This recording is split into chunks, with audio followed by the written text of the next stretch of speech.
अब सुनिए आप, द लास्ट लेसन में है क्या? द लास्ट लेसन लिखी किसके द्वारा है? तो रिटन बाई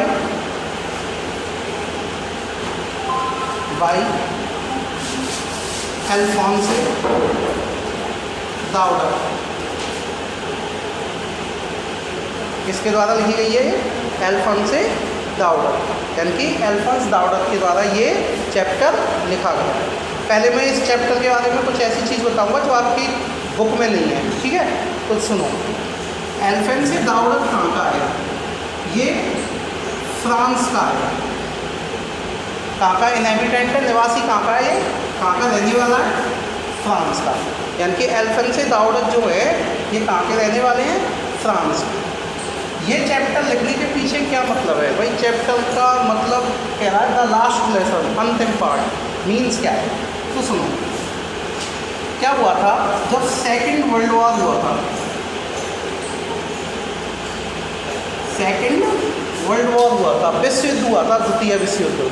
तो द्वितीय विश्व युद्ध के टाइम पर ये चैप्टर लिखा गया था। ये चैप्टर कब लिखा गया था?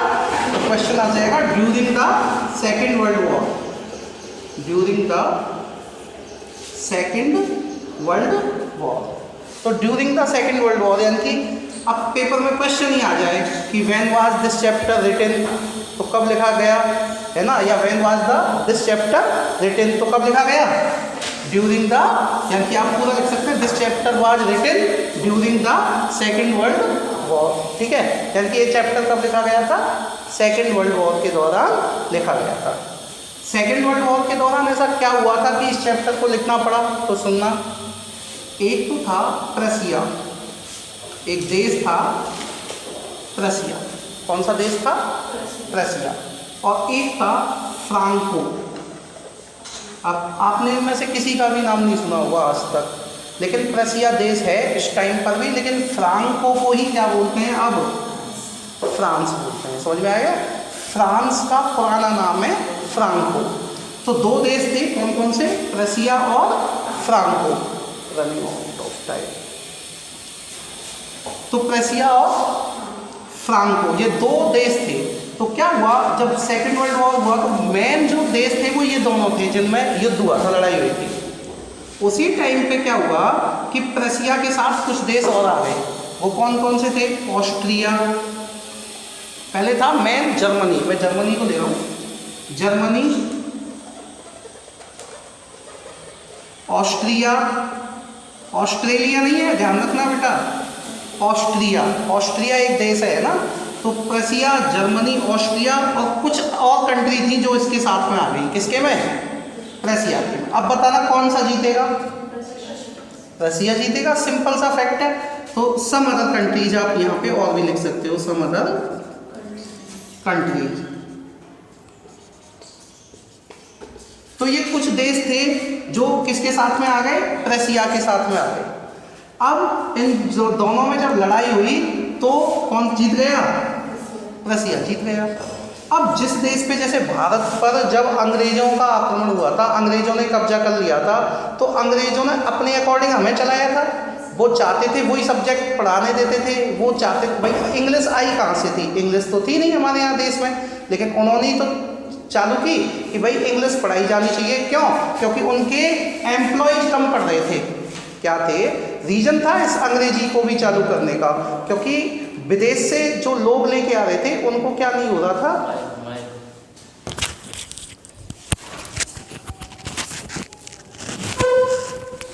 जो विदेश से लोग आ रहे थे उन विदेश से लोगों को क्या हो रहा था, एक प्रॉब्लम ये हो रही थी कि विदेश से जो बंदे आके यहाँ काम कर रहे थे तो उनको ज़्यादा पैसे देने पड़ रहे थे अंग्रेज अधिकारियों को, लेकिन अगर वो यहीं से मिल जाएं तो उनको पैसे क्या देने पड़ेंगे? कम देने पड़ेंगे। तो इसीलिए उन्होंने इंग्लिश स्टार्ट की थी। सेम हाल यहाँ का है, कहाँ का? अपने कंट्री का। कौन सी का? प्रेसिया का।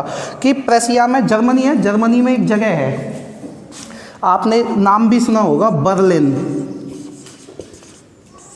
जर्मनी की राजधानी है बर्लिन। आपने नहीं सुना हो तो डॉन फिल्म है, डॉन 2,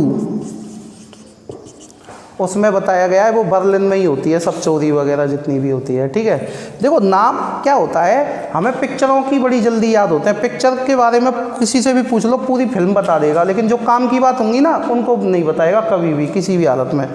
तो ध्यान देना, डॉन टू में ये नाम आया था बर्लिन। मैं ये चीज़ें क्यों बताता हूँ, इससे कि ये चीज़ें लिंक हो जाएं और आपको हमेशा याद रहे, फिर आप भूलोगे नहीं कभी भी।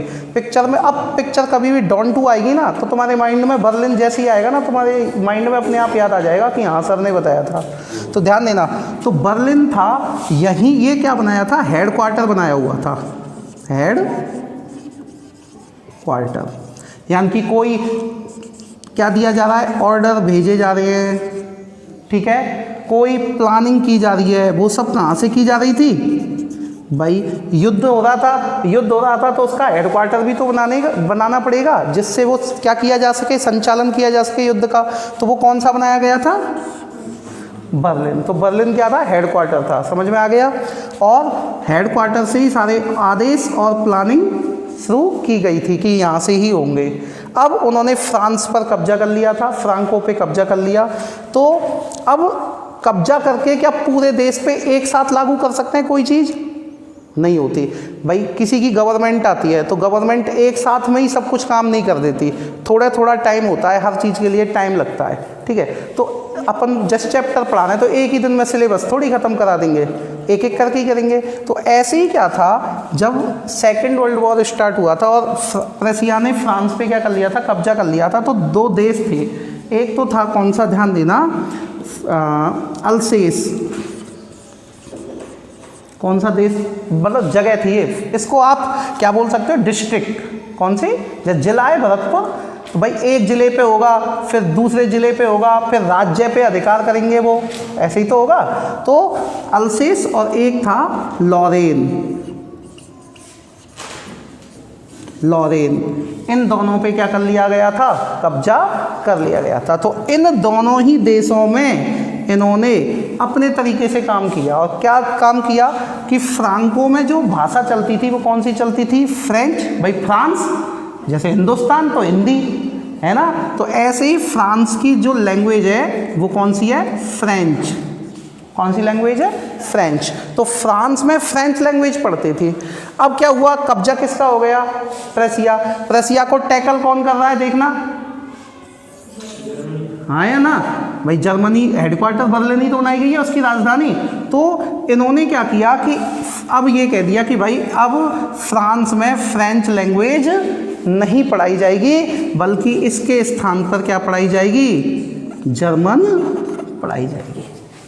इसके स्थान पे क्या पढ़ाई जाएगी, जर्मन। आप अगर देखें तो मैं अभी तक चैप्टर स्टार्ट नहीं किया, लेकिन आप चैप्टर के पीछे जाएंगे और क्वेश्चन आंसर देखेंगे तो आपका एक चैप्टर, एक क्वेश्चन कंप्लीट हो गया।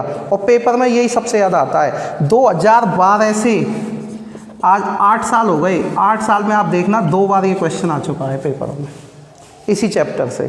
तो इम्पोर्टेंट, अब एक बार बताओ, चैप्टर भी नहीं पढ़ा उससे पहले हमें आंसर पता चल रहा है कि क्या था, क्या नहीं पढ़ाई जा रही है। अब फ्रेंच के स्थान पे क्या पढ़ाई जा रही है, क्यों पढ़ाई जा रही है जर्मन, क्योंकि क्या हो गया है, अधिकार किसका, प्रशिया का, किसके ऊपर, फ्रांको। समझ में आ गया। तो अब जो ये था कौन, अल्फोंसे दाऊदत, ये कहाँ का निवासी था, फ्रांस का था। तो ये अपना इसीलिए कह रहा है द लास्ट लेसन, क्योंकि अब तो वो पढ़ा नहीं सकता, क्योंकि वो तो कौन सी लैंग्वेज में लिखता था, फ्रेंच में। अब कौन सी भाषा कर देंगे वो, तो इसीलिए ये किसका, फ्रेंच भाषा का लास्ट पार्ट है, क्योंकि कब्जा किसका हो गया है, जर्मनी का। समझ में आ गया। केवल मैंने कुछ नहीं पढ़ाया, केवल ये बताया है द लास्ट लेसन का क्या मतलब है, इसका नाम द लास्ट लेसन क्यों रखा। समझ में आ गया सबको, क्यों रखा, क्योंकि फ्रेंच भाषा का ये लास्ट चैप्टर था। अब वहाँ के लोग, कोई भी लोग जो सरकारी स्कूल था वहाँ पे कौन सी भाषा नहीं पढ़ेंगे, अब वो फ्रेंच लैंग्वेज नहीं पढ़ेंगे, उनको कौन सी भाषा पढ़नी पड़ेगी, जर्मन पढ़नी पड़ेगी। तो उसके कारण वहाँ के लोगों पर इसका क्या प्रभाव पड़ा ये इस चैप्टर में बताया जाएगा। ठीक है, तो देखते जाओ। आप सब ये स्क्रीनशॉट लेना चाहें तो स्क्रीनशॉट ले सकते हो।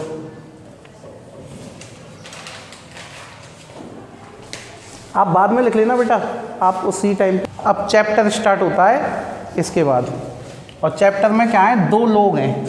एक तो कौन है, M Hamel, mister M Hamel. अच्छा, ये मिस्टर क्या है, मैं बोला 8 है 9 है, देखना ये चैप्टर।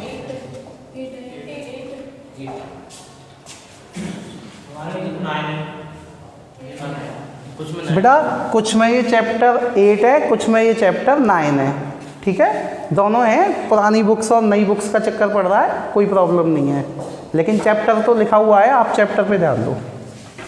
अच्छा, ये मिस्टर का क्या मतलब है, आप कोई बताओ मुझे। मिस्टर क्या लगाते हैं, कब लगाते हैं? मिस्टर होता है, मिसेज होता है, मिस होता है, और एमएक्स होता है।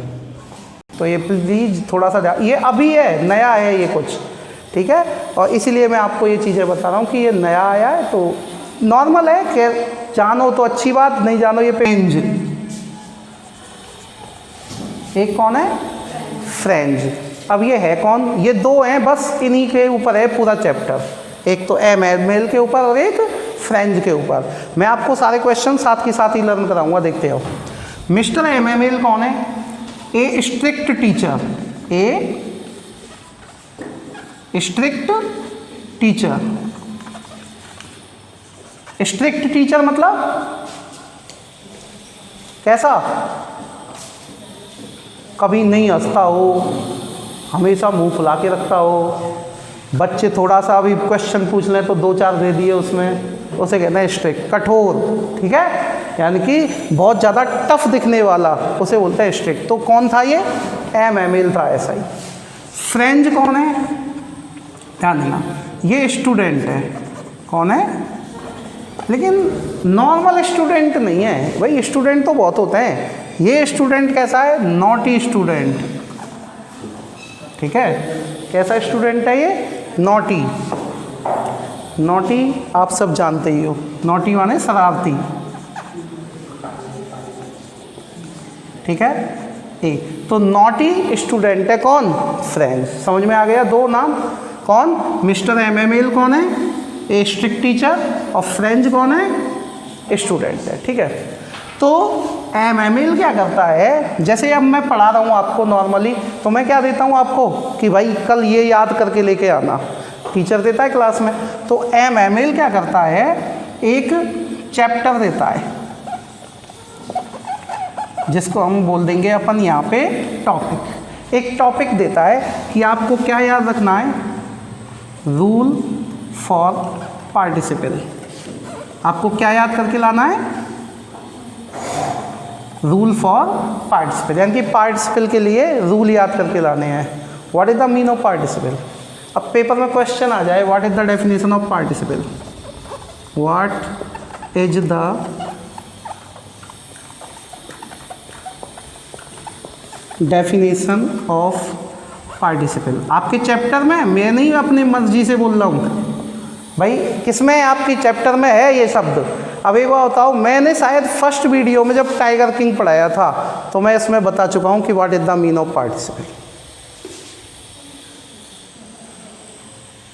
और मैंने एग्जाम्पल भी क्या बताया, मैं एग्जाम्पल बताता हूँ। आई लाइक लाफिंग फेसेज, ध्यान दो, और आई एम लाफिंग, और laughing is good for health.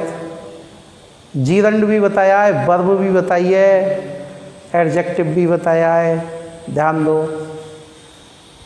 नहीं पता, मतलब क्या है, हमारी क्या है, आदत ख़राब हो चुकी है। बस हम स्टूडेंट हैं लेकिन याद तो कुछ करते नहीं है, रटा दो, टीचर लिखा दे, भाड़ में। रोटी जैसे पकी पकाई चाहिए ना आजकल, कि रोटी बन गई, खाने से मतलब है, हमें नहीं पता कैसे बनी कैसे नहीं बनी, लेकिन यहाँ ज़रूरी है, क्योंकि ध्यान देना, एक चीज़ है, स्टडीज़ ऑलवेज स्पीक, यानी कि पढ़ाई हमेशा बोलती है। अगर आप पढ़ोगे तो रियलिटी में सामने वाले को अपने आप पता चल जाएगा कि सामने वाला बच्चा पढ़ रहा है। इसको बोलते हैं स्टडी ऑलवेज स्पीक, पढ़ाई हमेशा बोलती है। अब बहुत से तो ऐसा पढ़ाई कैसे बोल देगी, पढ़ाई कोई बोले, इंसान बोले, भाई सबकी अलग अलग लॉजिक हैं, जैसे आप चाहें। लेकिन what is the definition of participle, तो मैं आपके आंसर दे रहा हूँ, यहाँ क्वेश्चन है ये answer. Those words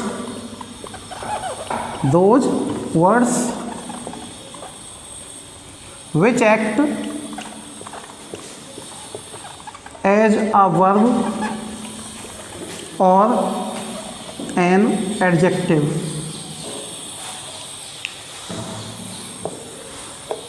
as a verb और an adjective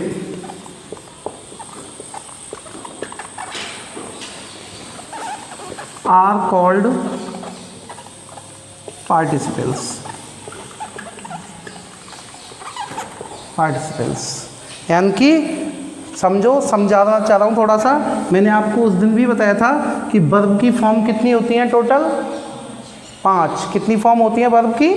5। First form, second form, third form, fourth form, fifth form. 5 है। बच्चा क्वेश्चन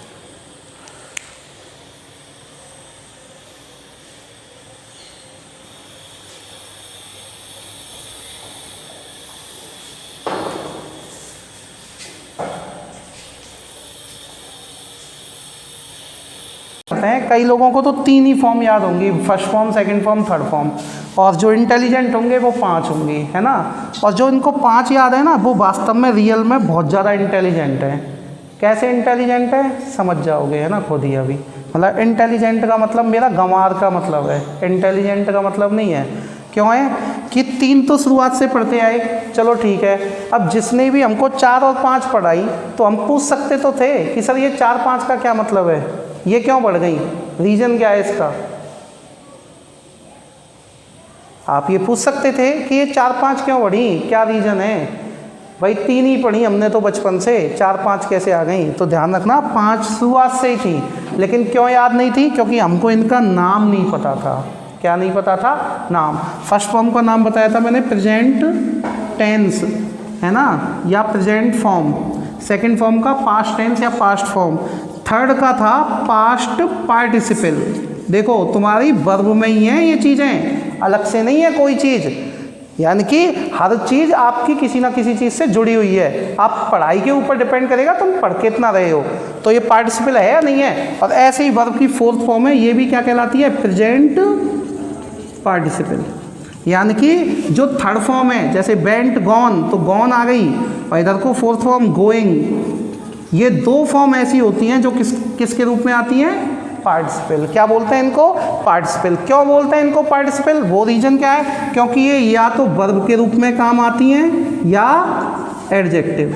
ये गुण केवल किस में पाया जाता है, थर्ड फॉर्म में और फोर्थ फॉर्म में। यानी कि थर्ड और फोर्थ फॉर्म है, ये वर्ब के रूप में भी काम आती हैं और एडजेक्टिव के। इसके अलावा ना तो फर्स्ट है, फर्स्ट केवल काय के रूप में आएगी, वर्ब के रूप में, एडजेक्टिव के रूप में नहीं आएगी। सेकंड वर्ब के रूप में, एडजेक्टिव के रूप में नहीं आएगी। ऐसी फिफ्थ फॉर्म वर्ब के रूप में, एडजेक्टिव के रूप में यूज नहीं की जाएगी। तो केवल कौन सी वर्ब में है ऐसा काम, थर्ड फॉर्म में और फोर्थ फॉर्म में, इसीलिए इनको क्या कहा गया, पार्टिसिपल कहा गया। तो देखो यही चीज लिखी है मैंने, दोज वर्ड्स, ऐसे शब्द विच एक्ट, जो कार्य करते हैं एज ए वर्ब, किसके रूप में, या तो वर्ब के रूप में या एडजेक्टिव के रूप में, क्या कहलाते हैं, पार्टिसिपल। यानी कि ऐसे शब्द जो या तो वर्ब के रूप में काम करें या एडजेक्टिव के रूप में काम करें, क्या कहलाएगा, पार्टिसिपल कहलाएगा। समझ में आ गया ये क्या है पार्टिसिपल। और जिसको और ज़्यादा समझना है वो मेरी पुरानी जो वीडियो है, प्रीवियस वीडियो है, उसको देख सकते हो, ठीक है। नेक्स्ट ध्यान दो अब इसी में। अब ये टॉपिक का ही क्या है, वर्ब। वर्ब बताना ग्रामर का होता है या लिटरेचर का है, ये वर्ब का, वर्ब जो पढ़ते हो ये ग्रामर का टॉपिक है या लिटरेचर का टॉपिक है। तो ध्यान देना ये किसका है, ग्रामर का है। वर्ब भाई ग्रामर से ही रिलेटेड होती हैं, तो आप इसी में और जोड़ सकते हो, it is the topic of grammar. या ये किसका टॉपिक है भाई, मुझे बढ़ानी है, मुझे वर्ड बढ़ाने हैं, तो मैं इसमें और भी वर्ड बढ़ा सकता हूँ कि ये किससे रिलेटेड है, ग्रामर से रिलेटेड। यानी कि it is also the topic of grammar. ये किसका टॉपिक भी है, ग्रामर का एक टॉपिक है। क्लियर हुआ। तो यहाँ तक क्या हुआ कि ये बताया गया, क्वेश्चन आ गया कि चैप्टर याद करके लेके आना है किसका, पार्टिसिपल का। वो लेके आना कपड़ा।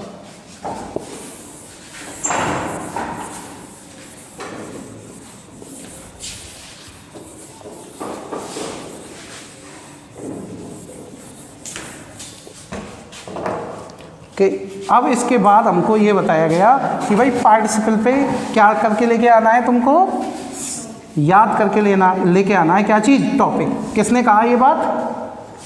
MML ने, मिस्टर MML ने क्या कहा पूरी क्लास में कि भाई आपको एक चैप्टर याद करके लेके आना है। जो टॉपिक है, कौन सा टॉपिक दिया उसने? रूल्स फॉर पार्टिसिपल, यानी कि पार्टिसिपल के क्या याद करके लेके आने? नियम याद करके लेके आने। अब एक बात बताओ, जो अच्छे बच्चे होंगे वो तो याद करके ले आएंगे, लेकिन ये नॉटी है, नॉटी बच्चे याद करते हैं, पढ़ते हैं क्या? सबसे ज़्यादा नॉटी बच्चे पढ़ते हैं।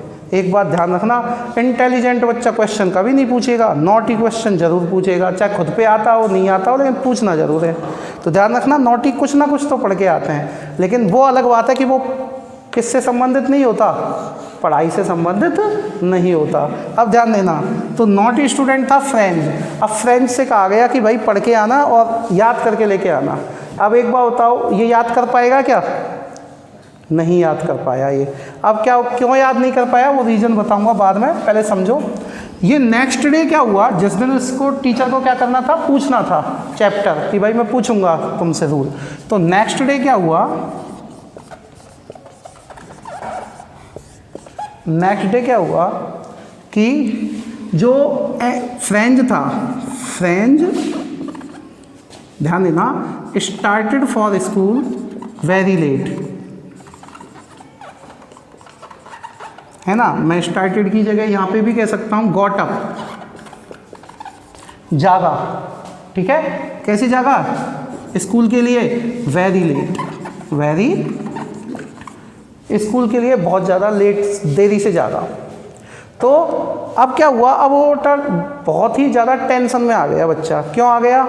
एक तो रूल्स याद नहीं, पार्टिसिपल के टीचर ने कहा है, और दूसरा क्या और हो गया, लेट हो गया, देर से जागा है, स्कूल पहुंचेगा तो लेट हो जाएगा। अब लेट हो जाएगा और टीचर कैसा है, वैसे ही स्ट्रिक्ट है। अब बड़ी टेंशन की करूं क्या। तो ध्यान देना, first of all he thought, first of all he thought, सबसे पहले उसने सोचा कि ऐसा करता हूं, आउटडोर्स चला जाता हूं यार। आउटडोर्स का मतलब क्या होता है, आपने देखे होंगे ऐसे बच्चे होते हैं, हाँ, कि घर पे रहूँगा तो चैटेंगे घर वाले, टेंशन देंगे कि जा स्कूल क्यों नहीं जा रहा। अब स्कूल से मतलब घर से तो चला जाऊँ बैग पैक लेके, और कहाँ चले जाऊँ, अब डोर माने तो दरवाज़ा हो जाए, सब दरवाजे थे बाहर, कैसे, बहुत सारे दरवाजों को कहते हैं होम, घर, है ना। तो आउटडोर्स का मतलब होता है घर से बाहर। वो सोचता है कि मैं घर से बाहर चला जाता हूँ, और कहाँ चला जाता हूँ, ओपन फील्ड, ओपन फील्ड में चला जाता हूँ। अब ओपन फील्ड में क्या है, ध्यान रखना, वो बताता है कि ओपन फील्ड में क्या कर रही होंगी कि birds were chirping, words were chirping, वहाँ क्या कर रही थी, चिड़िया चहचहा रही थी, ठीक है। उसके अलावा क्या कर रहे थे, जो प्रेशियन सोल्जर्स थे, प्रशियन सोल्जर्स, क्यों आएंगे प्रशियन सोल्जर्स वहाँ पे, अधिकार कर लिया था प्रशिया ने, तो इसलिए वहाँ पे प्रशियन सोल्जर्स थे। समझ में आ गया। तो प्रशियन सोल्जर्स क्या कर रहे थे, वर ड्रिलिंग, वर ड्रिलिंग। ड्रिलिंग का मतलब होता है एक्सरसाइज करना। ड्रिलिंग का मतलब क्या होता है, एक्सरसाइज करना। तो वो क्या कर रहे थे, एक्सरसाइज कर रहे थे, कौन, प्रशियन सोल्जर्स। अब ड्रिलिंग कर रहे थे, एक्सरसाइज कहाँ कर रहे थे, at the back of the सॉमिल, back of the सॉमिल। अब ये सॉमिल क्या होती है वो समझो। अब बहुत से सॉ माने देखना, मिल माने फैक्ट्री है ना, ऐसे नहीं है। तो ध्यान रखना, सॉमिल का मतलब होता है आरा मशीन, जानते हो आरा मशीन, लकड़ी काटने की, जो बड़ी बड़ी लकड़ियों को काटते हैं, उसी को बोलते हैं सॉमिल। तो आरा मशीन जो थी उसके पीछे की साइड में क्या कर रहे थे, प्रशियन सोल्जर्स क्या कर रहे थे, क्या कर रहे थे, एक्सरसाइज कर रहे थे, है ना। और बर्ड्स जो चर्पिंग कर रही थी, ये कहाँ कर रही थी, at the edge of the woods, मतलब जंगल के किनारे। और जंगल के किनारे जो वर्ड्स थी वो चर्पिंग कर रही थी और प्रेसिडेंट सोल्जर्स क्या कर रहे थे, क्या कर रहे थे। अब एक बार बताओ, अच्छा वो डे कैसा था, हॉट था और ब्राइट था। जिस दिन की ये सोच रहा था ना कि मैं चला जाता हूँ, डे कैसा था, हॉट एंड ब्राइट, मतलब गर्म था, रोशनी आ रही थी बहुत तेज। अब ब्राइट का मतलब होता है रोशनी का तेज पड़ना। अब जब रोशनी तेज पड़ेगी तो क्या होगा, अपने आप ही गर्म होगा, दिन नहीं होगा। तो गर्मी पड़ रही थी बहुत ज़्यादा। तो अब ये क्या सोचता है इसके बाद कि अब एक बार बताओ, ये दो चीज़ आपको मैंने बताई हैं, इसमें से कौन सी चीज़ आपको टेम्पटिंग लगी, टेम्पटिंग। अब टेम्पटिंग का मतलब क्या है, अट्रैक्टिंग। देखो मैं सबसे पहले ये चाहता हूँ कि आप उसका अर्थ इंग्लिश में ही सीखें। मतलब मेरा उद्देश्य क्या है, देखो मैं चाहूँ तो मैं भी हिंदी बता दूँ, हिंदी मुझे बताने में क्या है, सब लोग ऐसे ही करते हैं, सामने वाला खुश भी हो जाता है, भाई साहब आ गई समझ में। लेकिन ध्यान देना, इंग्लिश की जितनी आप इंग्लिश ही याद रखोगे, इससे तुम्हारी क्या है, वोकैबुलरी बढ़ेगी। और जब वोकैबुलरी बढ़ेगी तो आप अपने आप सीख जाओगे क्वेश्चन के आंसर कैसे बनाए जाते हैं। आपको वहाँ पे वोकैबुलरी भी मिलेगी ना, जो 3 क्वेश्चन आते हैं। एक बार बताऊँ, जिन 3 क्वेश्चनों को हम कर देते हैं ना, जो 3 क्वेश्चन आते हैं, मैंने आज तक ऐसे बच्चे कभी भी 90 से नीचे नहीं देखे है कि उन 3 क्वेश्चंस को वही बच्चे कर पाएंगे जिसके 90 से एबव आते हैं। मैंने ज़्यादातर, मैं ये नहीं कहा हर बार ऐसा होता है, नहीं, ज़्यादातर ऐसे बच्चे देखे हैं जिनके 3 सही किए तो वो 90 से एबव जाएंगे। और वो 3 कब सही होंगे, जब हमको अंग्रेजी के अर्थ आएंगे तभी तो बता पाएंगे हम। भाई वहाँ पे मीनिंग पूछेगा कि इसका मतलब क्या है, तो इसका मतलब कब बता पाओगे, जब आप अंग्रेजी जानते होंगे। अब देखो टेम्पटिंग, तो टेम्पटिंग का मतलब क्या है, अब कई बच्चों को समझ में आ गया होगा क्या होता है अट्रैक्टिंग, ठीक है। लेकिन अब जिसको अब भी समझ में नहीं आया, अब तो हिंदी में भी बताऊंगा। तो अट्रैक्टिंग आकर्षित करना, क्या होता है, आकर्षित। तो एक बार बताओ कौन सी चीज़ आकर्षित लगेगी उसे, रूल्स फॉर पार्टिसिपल या ओपन फील्ड का ये दृश्य है, साइट। ओपन फील्ड का क्या, साइट। साइट माने क्या होता है, दृश्य। तो बताओ कौन सा दृश्य, ये चीज़ अच्छी लगेगी, ये लगेगी। अब यहाँ पे क्वेश्चन बन गया, नहीं बन गया। देखो एक क्वेश्चन तो मैंने रूल्स फॉर पार्टिसिपल पे बताया, what is the definition of noun. Second question क्या बनता है वो सुनते आओ। सेकंड क्वेश्चन यही बन गया, मैं आपको क्वेश्चन, मुझे झुकाव नहीं जा रहा है, मेरे दर्द हो रहा है बहुत तेज़ी से बेटा, और नीचे और जाना पड़ रहा है। देखो व्हाट, और देखो एक बात बताऊँ, मैं जैसे ये क्वेश्चन बना रहा हूँ ना, आपको जब आंसर सीख जाओ ना, आंसर आपको लगे कि मैं आंसर सीख गया कुछ हद तक, तो फिर क्वेश्चन बनाना सीखना है। क्योंकि अगर आप फील करोगे, देखना, ये करके देखना एक आध, कि क्वेश्चन तभी बना पाओगे जब आंसर पता होगा। अगर तुमको आंसर नहीं पता ना, तो तुम क्वेश्चन ही नहीं बता सकते। तो एक बार बताओ, जब क्वेश्चन बनाना सीख गए तो आंसर तो पहले से याद है या नहीं है, तो टेंशन ही खत्म हो गई ना सारी चीज़ों की। तो सुनो, तो देखना, What did French see? What did French see in the open field? बेटा अपने आप बनाना है क्वेश्चन का आंसर, मैं नहीं बताऊंगा, सब कुछ मैंने लिखा हुआ है, अगर आप सबको दिख रहा हो तो। क्वेश्चन नंबर 2, इसी में एक और क्वेश्चन दे रहा हूं। What was, उसमें नहीं दिख रहा, देख,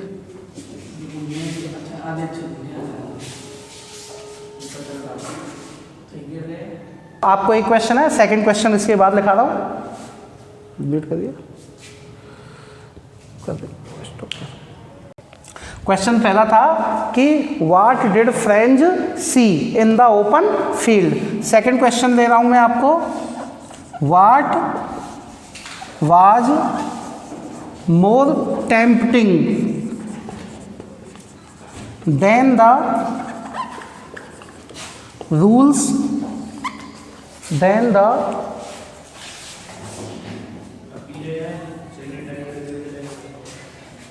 द रूल्स फॉर पार्टिसिपल। कईयों को समझ में आ गया होगा क्वेश्चन, क्योंकि हर चीज़ मैंने आपको बताई हुई है। वाट माने क्या, वाज था, मोर टेम्पटिंग अत्यधिक आकर्षित करने वाला, देन तुलना में, द रूल्स फॉर पार्टिसिपल। अगर आपको ध्यान है तो आंसर इसी का ही है, सेम है दोनों का आंसर, बस अंतर है कि बनाना आना चाहिए। अब मैं आपको सिंपल सा फैक्टर बता रहा हूँ कि दोनों का आंसर एक है, लेकिन तरीका अलग रहेगा बनाने का। आंसर दोनों का सेम है, बनाने के तरीका आ गया, दोनों कर जाओगे। अब इसमें से कहीं पर भी, अब क्या होता है यहीं पे, लेकिन क्या होता है उसने सोचा था मैं ये काम कर लूँगा, ठीक है, लेकिन क्या होता है इसके बाद कि जो फ्रेंच होता है वो अपने जो ये क्या होती हैं फीलिंग्स होती हैं उनको क्या कर देता है, दबा देता है, और दबा देता है और क्या हो जाता है, रेडी हो जाता है फॉर स्कूल के लिए, रेडी फॉर, है ना, और तेज़ी से वो रवाना हो जाता है कहाँ, स्कूल के लिए। ये मैंने आपको पैराग्राफ फर्स्ट पैरा पढ़ाया है आपको, ओनली फर्स्ट पैरा ये। इसके बाद लेकिन अगर आप फर्स्ट पैरा में ही देखेंगे तो आप पीछे की साइड देखना, आपके चैप्टर के पीछे, तो आपको दिखेंगे कि मैंने इसमें 2 क्वेश्चन आपको करा चुका हूँ, पीछे के भी 2 क्वेश्चन यहाँ, 3 क्वेश्चन यहाँ करा दिए, 2 पीछे के, कितने क्वेश्चन करा दिए टोटल, 5 करा चुका हूँ, ध्यान देना। और एक पूरी किताबें देखें हम, अगर मैं इसी तरीके से पढ़ाऊँगा या पूरा उसको तुम क्या समझते हो ऐसे ही पढ़ाऊँगा, ऐसे पढ़ाया तो हो गया कोर्स तुम्हारा, भाई एक एक पैराग्राफ पढ़ाऊँगा तो किसी हालत में नहीं होना आपका, ध्यान रखना इस बात को विशेष तौर पे आप सब। तो प्लीज़ ये चीज़ ध्यान रखना, ये केवल इसलिए है कि आप क्वेश्चन बनाना सीख जाओ बस। मैं ये चीज़ें 2-3 चैप्टर ही इसलिए पढ़ा रहा हूँ कि आप इन क्वेश्चन के आंसर बनाना सीख जाओ, और जैसे ही आप आ जाओगे फिर आपका कोर्स बड़ी जल्दी से कंप्लीट हो जाएगा, ध्यान रखना। अब यहाँ तक स्कूल के लिए रेडी हो गया वो, और वो स्कूल के लिए रवाना हो जाता है। हरिड फास्ट, एक शब्द आएगा आपकी, हरिड फास्ट, तेज़ी से निकल गया, तेज़ी से निकल गया वहाँ से। अब तेज़ी से जब निकल गया तो उसने क्या देखा, on the way, on the way, रास्ते में, रास्ते में उसे क्या नज़र आया, ध्यान देना कि there was a crowd, crowd, भीड़ लगी हुई थी, कहाँ पे, in front of the bulletin board, in front of the bulletin board, in front of the bulletin board, यानी कि बुलेटिन बोर्ड के सामने क्या लगी हुई थी, भीड़। अब बुलेटिन बोर्ड का मतलब क्या होता है, नोटिस बोर्ड, बुलेटिन बोर्ड को क्या बोलेंगे अपन, नोटिस बोर्ड। नोटिस बोर्ड समझ में आया, सूचना, बस सूचना पट्ट, ध्यान रखना है, ठीक है। तो उस बुलेटिन बोर्ड में क्या था, बुलेटिन बोर्ड के सामने क्या लगी हुई थी, भीड़। और ये बुलेटिन बोर्ड कहाँ था, टाउन हॉल पर, कहाँ था, कस्बे का जो क्या था, टाउन हॉल था, उस टाउन हॉल पे क्या लगा हुआ था, वो बुलेटिन बोर्ड लगा हुआ था। वहाँ से होकर कौन गुजरा है, फ्रेंच, ठीक है। अब जब वहाँ से निकला है तो वो देखता है इस भीड़ को और फील करता है कि अब कौन सी क्या आ गई, कोई सूचना आ गई, इन्फॉर्मेशन अब कौन सी आई है, क्योंकि जितनी भी बैड इन्फॉर्मेशन, बेकार, बुरी, वो सब किसके थ्रू आई थी, इस बुलेटिन बोर्ड के थ्रू ही आई थी। अब वो कौन कौन सी थी, ध्यान रखना, उसमें कई सारी हैं कि ऑर्डर्स ऑफ द ऑफिसर्स, है ना, यानी कि ऑफिसर्स के आदेश, लॉस्ट बैटल्स, मतलब युद्धों का हार जाना, भाई युद्ध हार गए थे ना फ्रांस, तो ये भी सूचना कहाँ से मिलती थी उन्हें, बुलेटिन बोर्ड से। और कोई भी आदेश आता था कि भाई ये अप्लाई किया जाएगा, लागू किया जाएगा, ये भी कहाँ से आते थे। और प्लानिंग, यानी कि ड्राफ्ट लिखा हुआ है उसमें, आपकी बुक में जो लिखा हुआ है वो ड्राफ्ट, ड्राफ्ट का मतलब प्लानिंग, है ना। तो प्लानिंग किसकी, किसकी प्लानिंग, युद्ध की। और उसके अलावा आपके अब शहर में क्या क्या लागू हो जाएगा, क्योंकि युद्ध तो हार गए हो, तो इसीलिए ये सब प्लानिंग, ये सब कहाँ से आए थे, बुलेटिन बोर्ड से। कहाँ से आए थे, बुलेटिन बोर्ड से। ये आपका, और इसी पे यहाँ पे 2 व्यक्ति और रहते हैं, ध्यान रखना, मैं इनको बाद में बताऊंगा, फिलहाल के लिए ये देखेंगे आप। ये क्वेश्चन भी आपकी कॉपी में पीछे की साइड, बुक के पीछे ये क्वेश्चन है कि कहाँ से जो बुलेटिन बोर्ड से जो सूचना आई थी वो कहाँ से आई थी, कैसे आई थी, ये सब लिखा हुआ है। तो आप ये चीज़ें याद रख लें और कोई क्वेश्चन हो तो आप पूछ सकते हो। ठीक है बेटा, किसी को कोई क्वेश्चन पूछना है तो